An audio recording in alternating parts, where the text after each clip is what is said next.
അറബിക്കടലിൽ യുദ്ധക്കപ്പലുകളുടെ വിന്യാസം ഇരട്ടിയാക്കി ഞെട്ടിച്ചിരിക്കുകയാണ് ഇന്ത്യൻ നാവികസേന. നിലവിൽ 5 കപ്പലുകൾ ആയിരുന്നു അറബിക്കടലിൽ ഉണ്ടായിരുന്നത്. അതാണിപ്പോൾ ഇന്ത്യൻ നാവികസേന 10 എണ്ണമായി ഉയർത്തിയിരിക്കുന്നത്. വടക്കൻ മധ്യ അറബിക്കടൽ മുതൽ ഏദൻ ഉൾക്കടൽ വരെ വ്യാപിച്ചു കിടക്കുന്ന മേഖലയിലാണ് 10-ലധികം മുൻനിര യുദ്ധക്കപ്പലുകളെ ഇന്ത്യ വിന്യസിച്ചിരിക്കുന്നത്.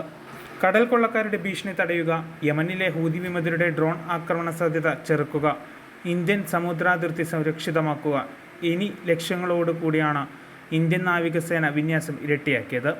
നേരത്തെ 2 യുദ്ധക്കപ്പലുകളായിരുന്നു നിരീക്ഷണം നടത്തിയിരുന്നത്. കഴിഞ്ഞ ദിവസമുണ്ടായ സൊമാലിയൻ കടൽക്കൊള്ളക്കാരുടെ സാന്നിധ്യത്തോടെ വിന്യാസം 5 ഉയർത്തിയിരുന്നു. ഇതിന് പിന്നാലെയാണ് ദീർഘദൂര നിരീക്ഷണ വിമാനം P-81 ഹെലികോപ്റ്ററുകളുള്ള യുദ്ധക്കപ്പലുകളുടെ എണ്ണം 10 ഉയർത്തിയത്. INS Kolkata, INS Kochi, INS Chennai, INS മോർമുഗാവു തുടങ്ങിയ ഗൈഡഡ് മിസൈൽ ഡിസ്ട്രോയികളും INS താൽവാർ, INS തർക്കാഷ് തുടങ്ങിയ മൾട്ടി റോൾ ഫിഗ്രേറ്റുകളും ഉൾപ്പെട്ടതാണ് സേനാ വിന്യാസം. ഇവ രണ്ടും പടിഞ്ഞാറൻ തീരത്തുനിന്ന് ഇലക്ട്രോഡോ ഒപ്റ്റിക്കൽസ് ആൻഡ് അഡ്വാൻസ്ഡ് സെൻസറുകൾ ഉപയോഗിച്ച് ഉയർന്ന റെസല്യൂഷൻ ഇമേജറിയുടെ ലൈവ് ഫീഡുകൾ നൽകാൻ കഴിവുള്ളവയാണ്. നാവികസേനയും കോസ്റ്റ് ഗാർഡും നിരീക്ഷണവും ഏകോപിപ്പിക്കുന്നുണ്ട്.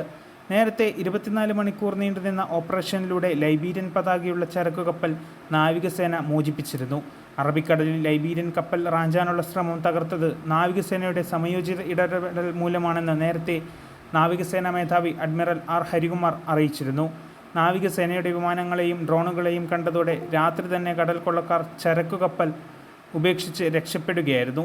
കടൽ കൊള്ളക്കാരെ ചെറുക്കാനും ഡ്രോൺ ആക്രമണങ്ങൾ നേരിടാനും നാവികസേന കൂടുതൽ കപ്പലുകൾ വിന്യസിക്കുമെന്ന് നേരത്തെ നാവികസേനാ മേധാവി അഡ്മിറൽ അറിയിച്ചിരുന്നു.